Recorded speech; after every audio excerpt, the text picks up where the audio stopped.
In the meantime, the Insurrection Act is what they want Trump to do, because then they can call him a totalitarian and a dictator. And then you know what they'll probably do? The United Nations, the feckless fraud, the money laundering scheme that has never, ever achieved any of its stated goals from the beginning, they have the opportunity, as Samantha Power and Obama and Soros all used in Libya and elsewhere, to call it the responsibility to protect.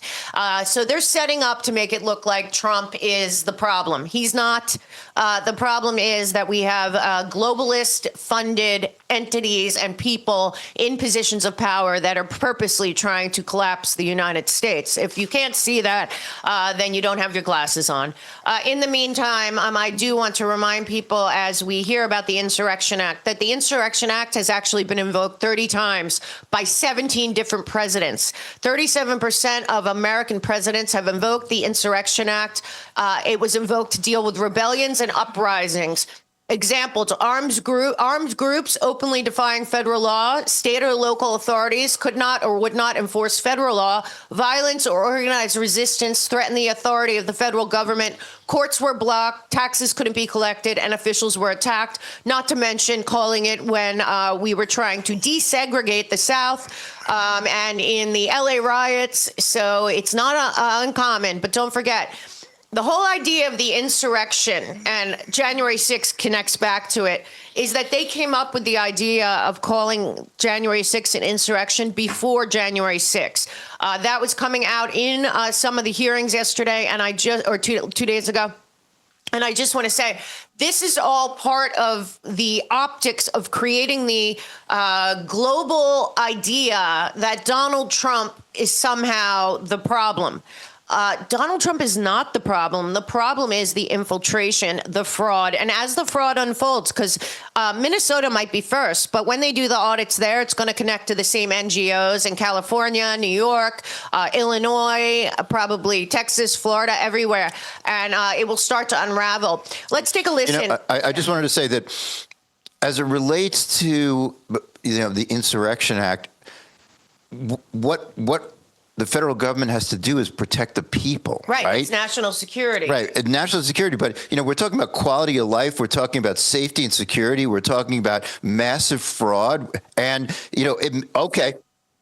Fraud in Minneapolis. Maybe it's, maybe it's just beyond the scale and scope of the local government, or the local government is involved, or they just don't want to be involved. But regardless of what the situation is, it's the people, again, it's the people that are suffering. And don't forget that Eric Holder took responsibility for vetting the vice president candidates for Kamala Harris. And then the Democrats, including Hollywood, raised over $1 billion in 3 months to put Tim Walz in the position of vice president, though all of this had to have been known to a certain extent. And never forget, the whole George Floyd thing also happened in his jurisdiction also. Just take a listen to Tim Walz not too long ago. An immigration system in this country. I think everyone in this room agrees with that.